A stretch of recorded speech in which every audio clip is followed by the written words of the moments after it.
Bueno, estamos aquí. Bueno, Germán, buenos días. Buenos días y buenos días a todos los que vayan a ver el video. Hoy, hoy vamos a Placer, hacer, hoy vamos a estar haciendo un pequeño clip en relación a respuesta apologética. eso es Y así.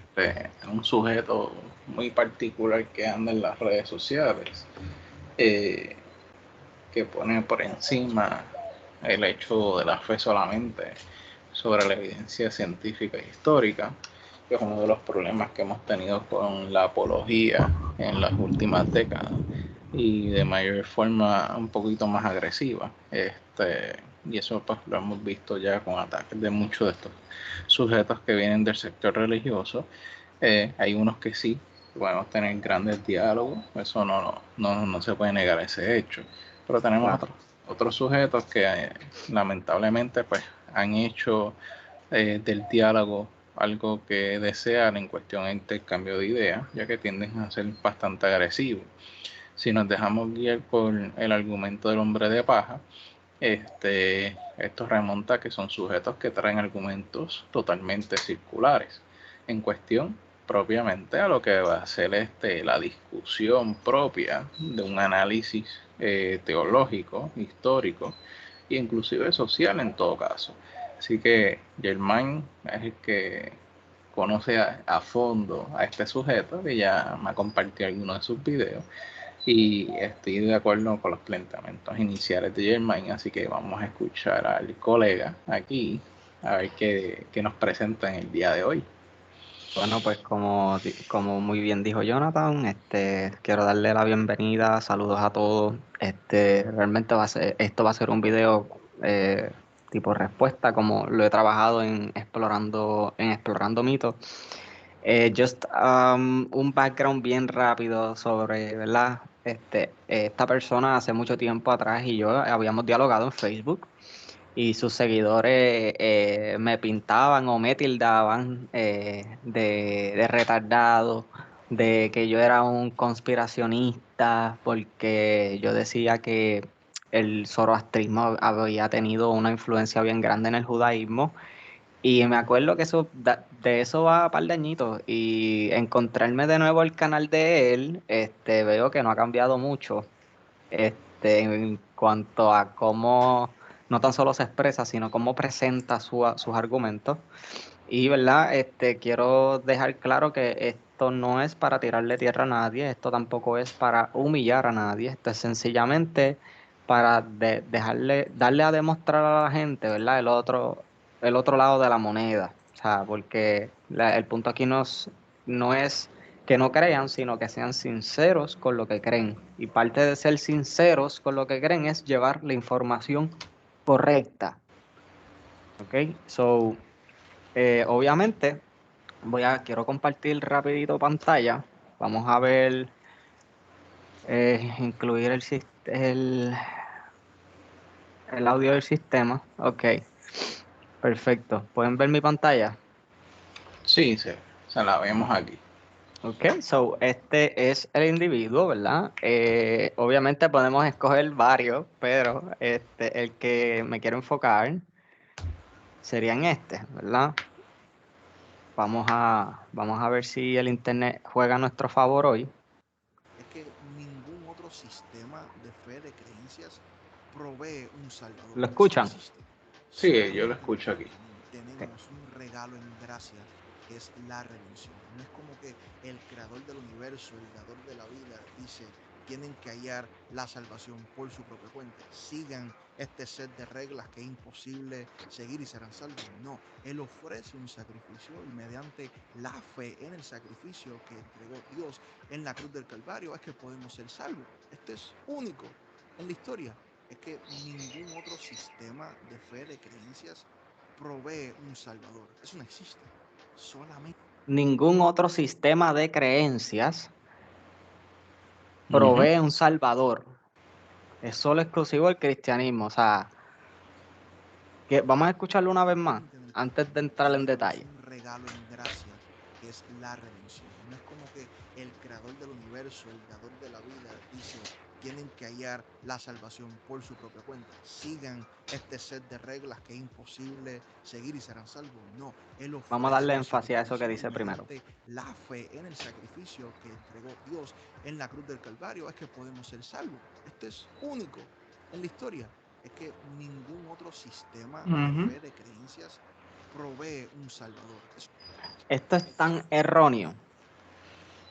Y es erróneo por el simple hecho de que tenemos a Osiris, tenemos a Dionisio, tenemos a Inanna, tenemos a Asclepio. O sea, eran dioses que se conocían por ser dioses salvadores dentro de su necesidad histórica. Que estos salvadores discrepan teológicamente entre sí, que cada cual tiene sus atributos divinos y etcétera. Claro, Asclepio no murió por los pecados de la humanidad, es verdad, ni Osiris tampoco, pero qué curioso que Asclepio sí predijo el futuro y curó al leproso y curó al ciego. Entonces, o sea, qué curioso que, por ejemplo, Dionisio, basado en bautismos y rituales con el vino, él ofrecía la vida eterna y la inmortalidad. Entonces, vemos cómo sí habían cuestiones, ¿verdad? De dioses salvadores que sí merodeaban por el Mediterráneo. Entonces, no sé de dónde ellos sacan esta mentira de que, o sea, esto es solamente exclusivo del cristianismo y que no existía ni existe otro set de dioses salvadores. Entonces, lo que te van a decir es, no, es que, pero fulano de tal murió en una cruz, fulano de tal murió por los pecados de la humanidad, ok. O sea, si vamos a hablar de los pecados, como él dijo, los mandamientos, esto, lo otro, mira, mi hermano, usted no es el único con mandamientos. O sea, los mandamientos dicen, tú no vas a matar, no vas a cometer adulterio, no robarás, etcétera, etcétera. Y cuando lo comparamos con los mandamientos o las reglas egipcias del Maat en el papyrus de Ani, que dice, no vas a robar, no vas no vas a hacer el mal, no vas a matar gente, no vas a decir mentiras, etcétera, etcétera. Entonces, es bien parecido. ¿Qué es lo que estoy tratando de decir aquí? Que, o sea, el ser humano evoluciona con las ideas y esto es algo que el cristiano no entiende y se enfrasca en que solamente la idea de tener reglas, de juzgar a una persona por los actos que cometió, etcétera, es exclusivo del cristianismo. No, Osiris juzgaba a las personas en el Maat y si su corazón era digno, podían disfrutar de la vida eterna. Si no eran dignos, eran arrojados a Amut, que es la que tiene la cabeza de cocodrilo, cuerpo de hipopótamo, etcétera. Entonces, teológicamente se parecen, no es que es lo mismo, nadie está diciendo ni acusando a los cristianos de plagio, pero me parece bien interesante cómo este tipo de conocimiento, o verdad, en general, se echa a un lado y tuvimos esta experiencia también ¿verdad?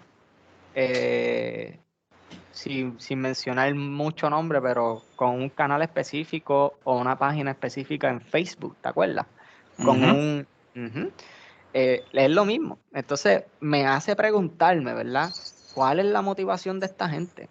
O sea, porque tenemos otras personas que están dispuestos, que son eruditos cristianos, etcétera, que están dispuestos a aceptar que, pues, tú sabes, mira, sí, hubo dioses salvadores y que murieron y resucitaron o que compartieron elementos con Jesús. No es información nueva. Lo que pasa es que volvemos al mismo punto de siempre.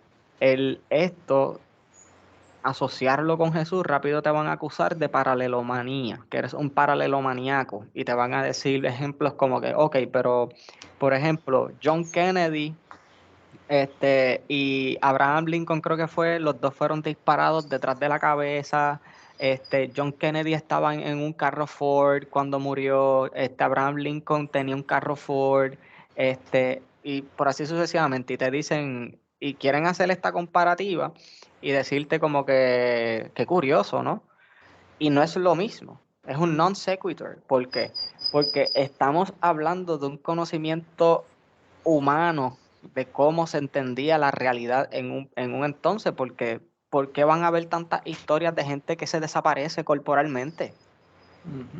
Como Dionisio, Heracles, Rómulo, o sea, y de momento aparecen deificados o se le aparecen a sus discípulos o a las, etcétera. Es como que es un conocimiento que ya se llevaba. Mira, vamos a poner la música. Vamos a poner la música. No acusaron a Dua Lipa hace poco de hacerle copyright a una canción. Es lo mismo, y cuando tú te pones a ver los primeros 3 acordes de la canción es lo mismo, pero a lo último cambió un acorde. Y es exactamente lo mismo. Pero traigo esta analogía, ¿verdad? O este ejemplo con relación porque los músicos o lo que hacían los antiguos antes es lo que hacen los músicos hoy día con la música. Y hay gente que sí lo asocia, este fulano se copió. Y realmente lo que hizo fue coger inspiración de otro artista, modificó ciertos acordes y hizo la canción al estilo de ella. Exactamente así, y yo sé que, ¿verdad? Tú muy bien sabes que así funciona el sincretismo, el difusionismo cultural, etcétera. Honestamente, again, no sé cuáles son las motivaciones detrás de esta gente, porque créeme que información se la ha dado, approaches se la han hecho y lo que han tratado de hacer es, hasta un cierto punto, tratar de ridiculizar a aquel que no piensa como ellos porque no viven dentro de la fe. Y eso está mal. Pero ¿Por qué? fíjate, Cuéntame. perdona que te interrumpa. Yo usualmente cuando estoy viendo este tipo de apología, tomando el escenario en las redes sociales, no culparía directamente al sujeto, sino el background del mismo en cuestión de cómo adquiere este conocimiento bíblico, o sea, quiénes son sus guías espirituales, quiénes son los responsables de darle sentido a la interpretación teológica para que ellos pues se puedan nutrir de su fe, etcétera. Cuando vamos a observar el background del Caribe y Latinoamérica, tenemos un gran porcentaje de apologistas en relación obviamente a lo que son los índices económicos. Y esto no es una ciencia para los que han estudiado las estadísticas en cuestión de los feligreses entre los países que son más cristianos que otros.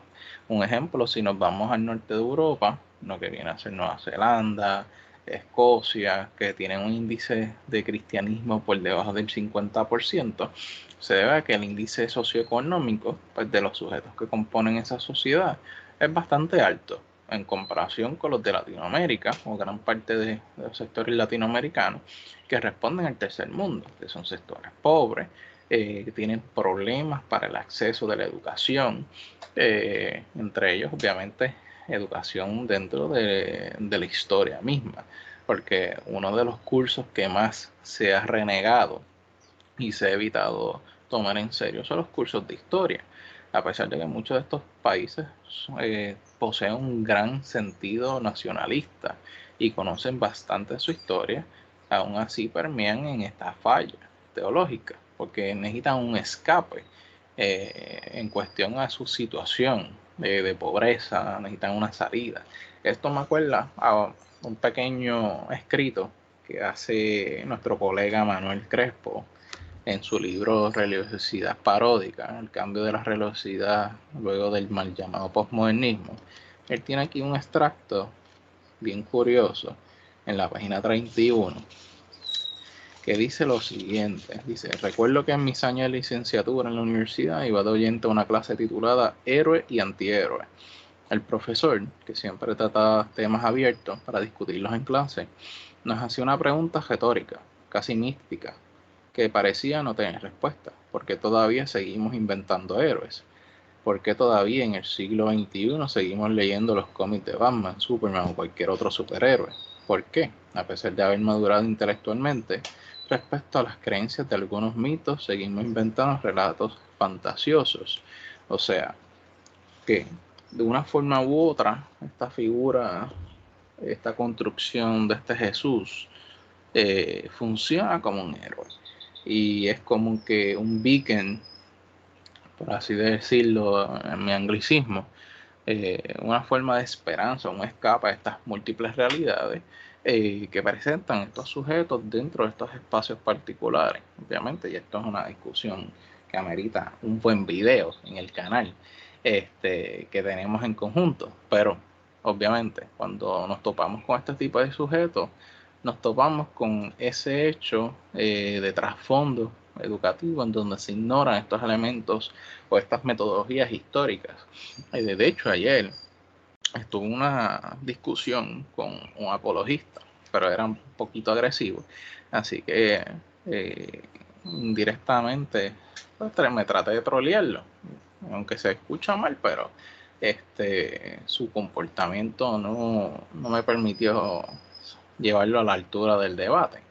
Y obviamente comentaba que no, que Jesús sí existe por las cartas de Pablo, que sí hay evidencia de Pedro. Y yo, ok, solamente de Pablo conocemos muy pocas cartas, las demás son de autoría desconocida hasta cierto grado. Sabemos que no las escribió él, sabemos que escribió unas pocas. Que obviamente los evangelios no citan sus fuentes, sí tienen unas características helénicas particulares, inclusive homéricas, como hemos discutido pues, ya anteriormente, y en los episodios 1 y 2 del Jesús histórico ante la ficción narrativa, que lo pueden cotejar en YouTube, dándoles bromo por si acaso a los videos, pero tenemos obviamente esa discusión bien particular en cuestión a cómo entonces se percibe la figura de Jesús y por qué surge esta apologética en cuestión a una necesidad. Si nos dejamos guiar por las definiciones de Joseph Campbell, uno de los miticistas más grandes para mí, y que estudia el fenómeno del mitos en cuestión de su carga psicológica, él define que el mito responde a unas necesidades particulares, esa narrativa responde a una necesidad. ¿Cuáles son las necesidades del actual siglo en relación a que todavía se recurre al discurso o la conducta apologética, teniendo los recursos y las herramientas prácticamente a disposición? Porque aunque estemos en países de tercer mundo, la gran mayoría tiene como herramienta un teléfono inteligente. Tenemos el acceso a la red social, porque inclusive entre los países más conservadores en cuestión a la tecnología todavía hay acceso. Limitado, pero no quiere decir que no haya acceso. Pero se puede conseguir la información. El que le gusta investigar, pues va a encontrarla. Yo creo que aquí se presenta un miedo, obviamente, a aceptar ciertos tipos de realidades. No es una conclusión o presunción algo generalizada, yo sé, pero en cuestión de estas discusiones, usualmente hay apologistas que podemos sentarnos a tomarnos un café con galletitas y queso y tener una discusión sumamente enriquecedora en cuestión a los temas teológicos, porque nosotros conocemos con colegas dentro de los escenarios. Voy a mencionar al pastor Julio, pues tengo confianza con él, que es excelente dentro de su área temática. De hecho, cuando conocí a Julio, yo me lo troleaba. Después que lo conocí en persona y pudimos dialogar finalmente, desarrollamos un respeto mutuo. Que sí entendíamos finalmente la posición, la postura del otro en cuestión de los temas teológicos, sociales, políticos y económicos. Eso fue una excelente conversación, pero lamentablemente hay otros sujetos que hemos tenido la oportunidad de hacer dinámicas de diálogo o debates constructivos y hemos terminado decepcionados ante la cuestión de que presumen licenciaturas en historia, pero cuyas metodologías no son de la rama histórica. Yo como historiador tengo que dirigirme bajo unas metodologías para corroborar los hechos tal cual, no desde un pensamiento positivista, porque eso para mí es hablar malo. Eso es yo creo que eso es el cáncer de la historia, el positivismo, pero obviamente hay que buscar ese diálogo entre los sujetos y tener este tipo de sujeto como el que nos presentas hoy, que reniega las creencias de otras personas, decir, la mía es la verdadera, para mí es un asunto problemático, porque si nos dejamos guiar por la filosofía, especialmente la filosofía nietzscheana del nihilismo, hay una negación de la verdad. ¿Qué es la verdad? O sea, ¿qué es la realidad? ¿Qué es la historia? Hay unas preguntas ahí prácticas que Nietzsche desarrolla. Y a no ser que a lo mejor no estás bien familiarizado con Nietzsche, pero Nietzsche en cierta cuestión trae ese nihilismo para cuestionar las bases de la verdad. Al igual que vino el padre de la filosofía moderna, con el cogito ergo sum. Pienso y luego existo, para intentar concebir de que Dios existía dentro del periodo de la Ilustración al principio, pero eso quedó en nada. O sea, podemos asumir la posible existencia de un Jesús histórico siempre y cuando la evidencia que tengamos desde el campo arqueológico, el campo histórico, antropológico, etcétera, determine una evidencia viable de que sí pudo haber existido, pero no la tenemos ahora. De hecho, la arqueología bíblica, a través de los últimos 30 o 40 años, ha intentado demostrar que Jesús existió, pero se la ha hecho sumamente imposible. Sí han encontrado lugares que se mencionan en la Biblia, porque la Biblia no todo es ficción, es un registro documental también de la cultura judía. Eso lo vemos con el Pentateuco, que compone los primeros 5 libros de la Biblia: el Génesis, el Éxodo, Números, Hechos, y ¿cuál era? El Deuteronomio, si no me equivoco. Era Levítico. el Levítico. Y obviamente, pues, eso habla sobre la historia del judaísmo. Hay ciudades que se mencionan que son reales: la ciudad de Babilonia, Jericó, que fueron puntos importantes en Egipto, en Mesopotamia antigua. Pero que esos lugares existan dentro de la Biblia tampoco corrobora el hecho de que Jesús histórico existió. Todavía existe una ausencia de evidencia. Se presume una posible tumba, pero no se ha podido lograr corroborar al 100% de que realmente estuvo ahí y si corresponde al Jesús que estamos interpretando, porque hay múltiples Jesús dentro de las narrativas. Y si nos dejamos guiar por solamente los evangelios, Lucas, Marcos, Juan y Mateo, son 4 Jesús diferentes, no se narra igual, porque van asociados obviamente a las necesidades de esas comunidades en ese contexto, tiempo y espacio, algo que estuvimos discutiendo con el colega Luis Armando en el segundo episodio.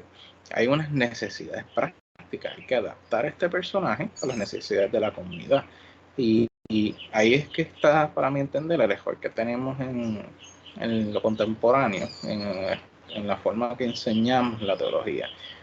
Buscamos adaptar estos textos a las realidades presentes, contemporáneas, pero es imposible. Nosotros podemos atemperar algunas anécdotas en relación obviamente a las circunstancias, pero no podemos extraer todo el texto, porque lo apocalíptico para los judíos, previo a lo que viene a ser el acontecimiento de la crucifixión del Cristo, o del profeta que lucía que era Cristo, no representa lo mismo para nosotros.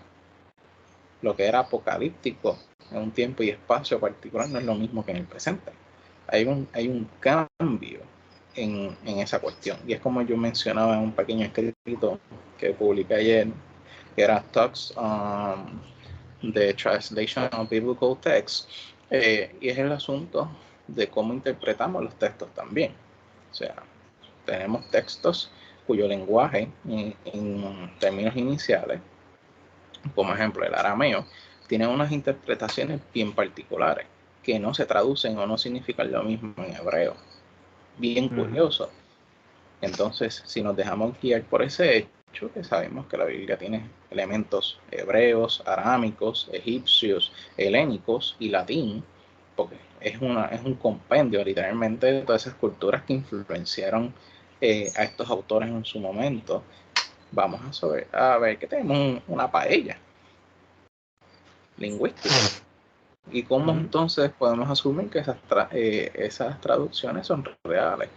también nos topamos con hechos históricos en donde había monarcas que pidieron una traducción de la Biblia que aludiera a que justificara su poder en el trono. Un ejemplo, tenemos la Biblia King James, que fue literalmente diseñada con ese propósito.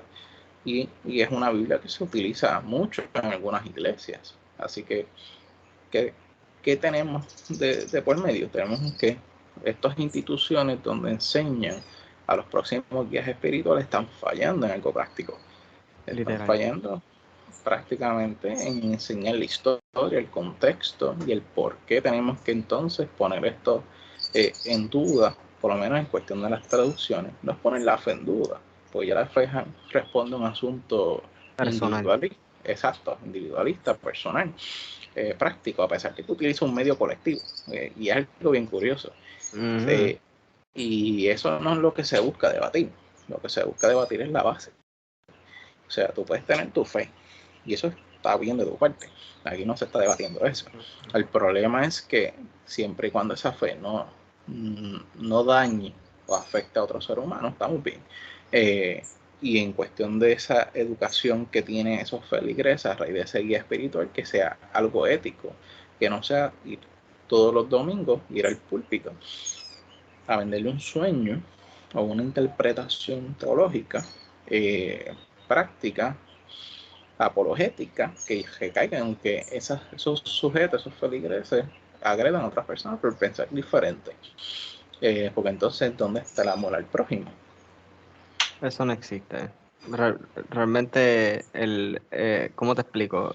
La guerra teológica de la interpretación, como muy bien dices, nace a raíz de que el lenguaje como tal, como se escribió el Nuevo Testamento en Koiné, no se estudia. Tú no ves a mucha gente diciendo, espérate, déjame ir al texto en griego, déjame estudiarlo a ver realmente qué es lo que está diciendo, qué verbos se están utilizando. O sea, bien poca gente hace eso. Y yo creo que uno de los mejores ejemplos que podemos dar así rápido en arroz y habichuela, la palabra infierno.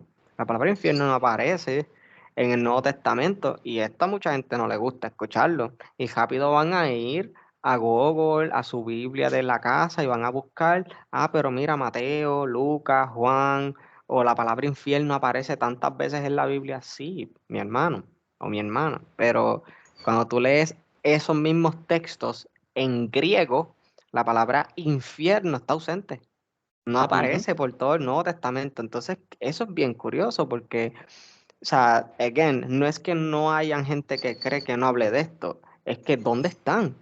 Por lo menos aquí, por lo Y menos de aquí, hecho, la noción del infierno judío, que es de donde pues, se parte en la iniciativa, viene de la concepción del Gehenna, que era un tipo de fuego que se hacía en la parte de afuera de la ciudad, en donde se quemaba la basura y los cuerpos de los criminales. O sea, tampoco es que era un infierno literal. Esa concepción del infierno misma viene del inframundo helénico. O sea, porque en la Biblia se habla del Tártaro. El Tártaro es griego. En el Tártaro están los gigantes, los titanes, los famosos parientes de Zeus. Está Cronos, el titán del tiempo. Está Atlas, el titán que carga la tierra, entre muchos otros, que fueron obviamente desterrados al Tártaro por los olímpicos, que estaba Zeus, Hades, Poseidón, Hera, Artemisa y muchos otros. Y entonces vemos esa influencia griega dentro de las concepciones del cristianismo, del tercer siglo en adelante. Porque si vamos a hablar del primer siglo, hay muchas cosas que están ausentes. No es hasta mucho después que se comienzan a entrecruzar estas relaciones. ¿Por qué hablar de un infierno? Significa el infierno el mismo lugar para los judíos, porque el cristianismo surge obviamente como respuesta a la crucifixión del alegado Cristo por el judaísmo, porque es una traición, porque esa es la visión que hereda el catolicismo, que los judíos traicionaron al profeta, al Mesías, y lo crucificaron. Y de ahí vienen todos estos grupos rebeldes. De hecho, cuando vamos a ver a David Liwa, en The Book Creator, él hace mención a que hay una lucha entre los diversos grupos cristianos al de la principio. época. Incluso, perdona que te interrumpa, hablando de ese libro, que se lo recomiendo al 100, de verdad está bien bueno. Hay una parte, hay una sección, no me acuerdo, después puedo poner la página y discúlpenme porque es que de verdad no me acuerdo, pero hay una sección donde él habla específicamente donde cómo estos cristianos, o que había, por ejemplo, una persona que fue bien conocida, fue bien reconocida porque él tenía un letrero. Y en ese letrero, él tenía una figura con cabeza de asno, una túnica y una pezuña que sobresalía del pie, algo así era que decía el libro. Y abajo del cartel y del dibujo decía Onocoetes o Onocoites, God of the Christians. Y Ono significa, creo que era burro, y coites significa o es una palabra haciendo referencia a cama matrimonial. O sea que cuando tú juntas las palabras se puede descifrar que el Dios de los cristianos nació de la unión de un burro y una mortal. Eso, y eso a mí me pareció bien interesante porque nosotros hemos hablado de cómo los primeros grupos cristianos creían en cosas completamente diferentes a lo que creemos ahora, pero por alguna razón ahora pensamos que tenemos la interpretación correcta cuando mira lo que creían esta gente y estaban más cercanos a los eventos. ¿Entiendes? So, de hecho, en ese mismo libro hay una similitud entre el dios Set y Yahvé, porque le decían el As Donkey God, lo cual me parece bien interesante porque entonces se crean unas similitudes y comparativas dentro de las interpretaciones religiosas egipcias y obviamente cristianas de esos primeros siglos. Y me parece bien curioso porque también menciona que debido a los conflictos que había entre los grupos, comienza a haber unas luchas de poder. O sea, es como las denominaciones hoy día.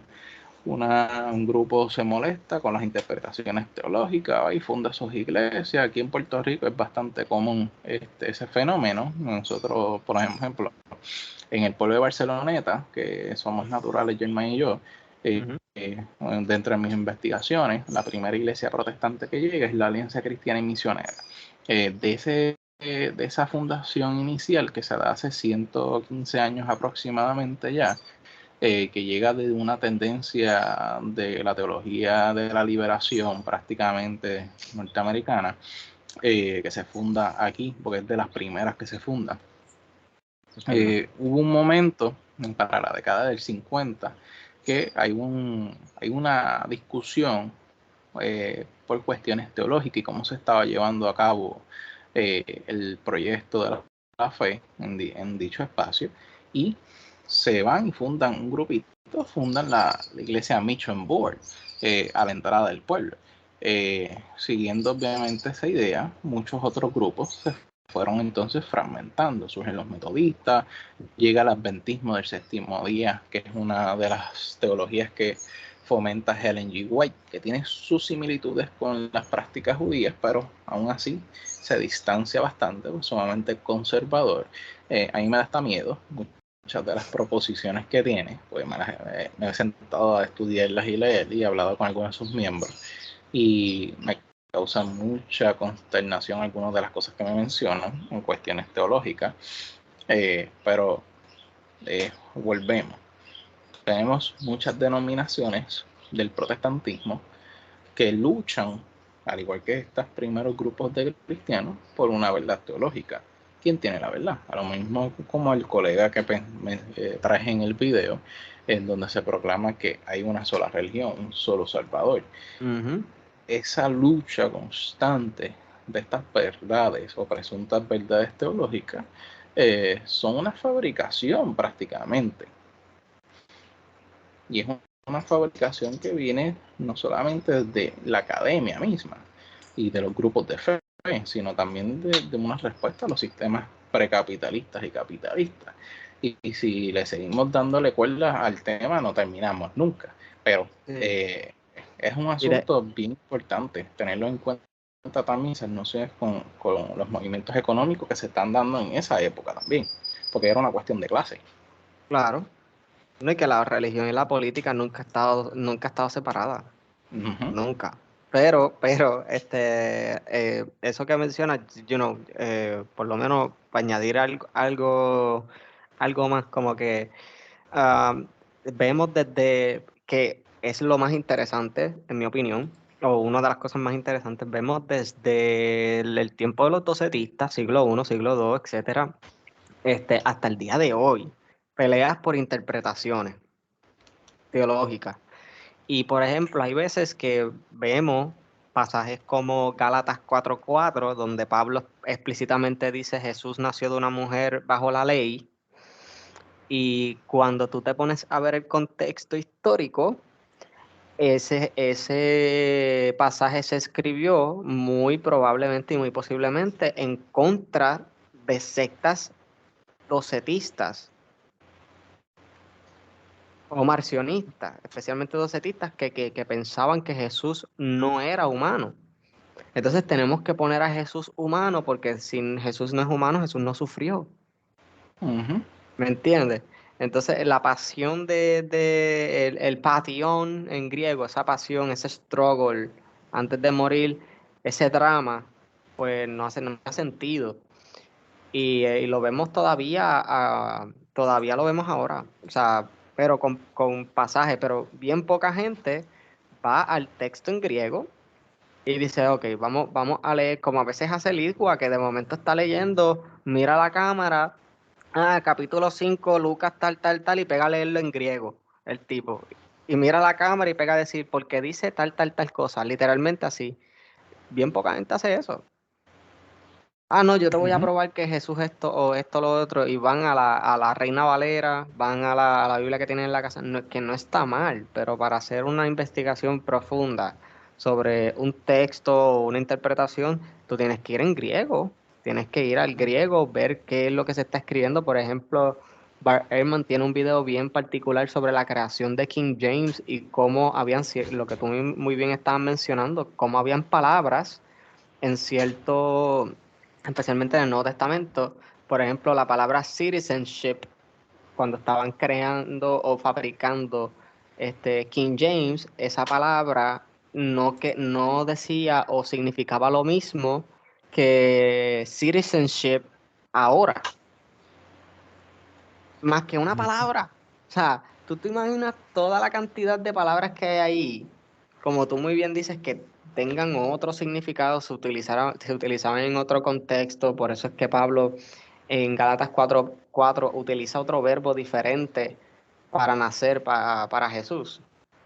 Utiliza Ujú. genómenos y no ginominai o ginomai, algo así es, que era la palabra normal utiliza otro verbo. ¿Por qué? Y obviamente ese mismo verbo que no menos se ha utilizado en otros escritos, lo vemos, creo que fue en Josefo, lo hemos visto.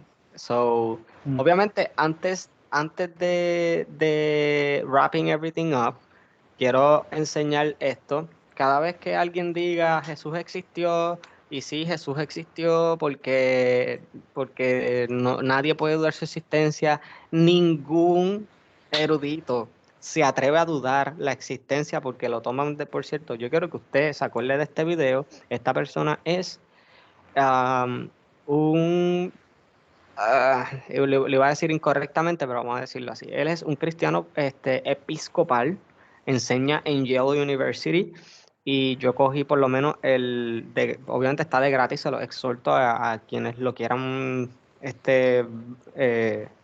quieran verlo. Tiene un programa del Nuevo Testamento, son 26 videos.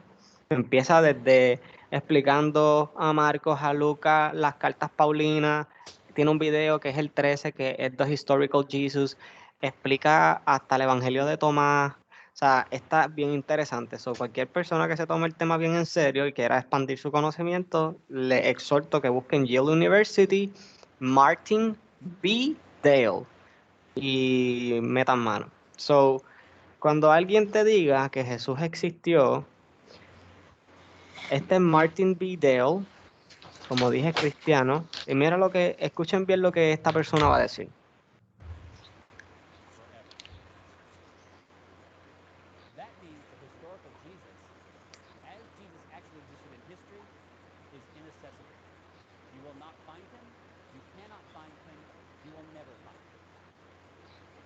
you can do is using the trades, the tricks of the trade of modern historiography. You can play by the rules of modern historiography, and you can construct a historical Jesus. ¿Ok? That means So, lo que yo había dicho la otra vez, que mucha gente no le gusta, el Jesús de los evangelios tiene que ser reconstruido, porque, y el problema de esto es que se va alejando de la narrativa principal que tenemos, que son los evangelios, y caemos en el mismo punto. Entonces Jesús fue un rebelde, fue un profeta apocalíptico, fue esto, entonces muchas de estas cosas, no necesariamente lo de ser apocalíptico, pero rebelde, esto, lo otro, se va alejando de la narrativa de lo que es el evangelio. Ujú.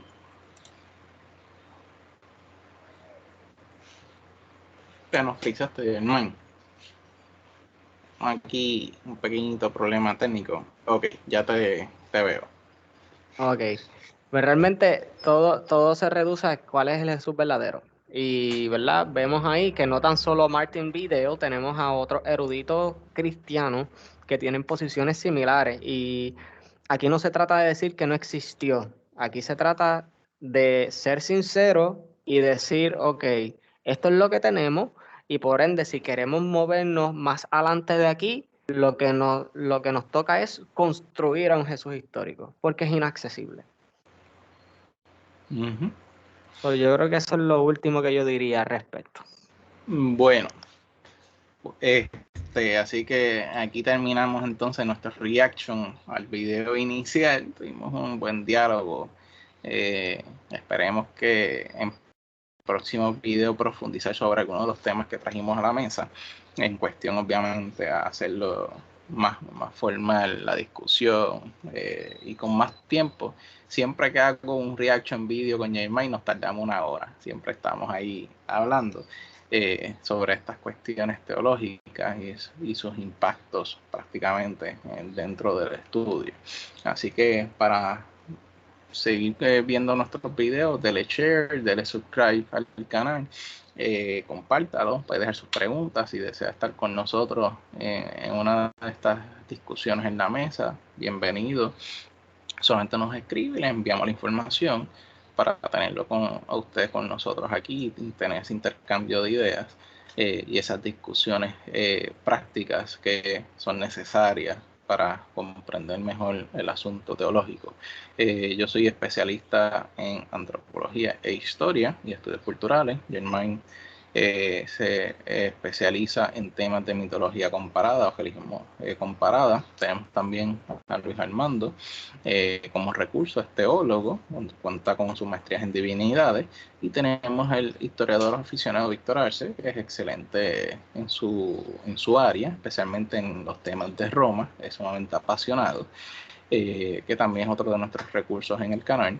Así que siéntase tranquilo y puede compartir con nosotros. Estamos con un excelente grupo de personas que está dispuesto a discutir y dialogar cualquier tipo de temática. Así que muchas gracias por estar con nosotros. Excelente día. Nos vemos. Nos vemos.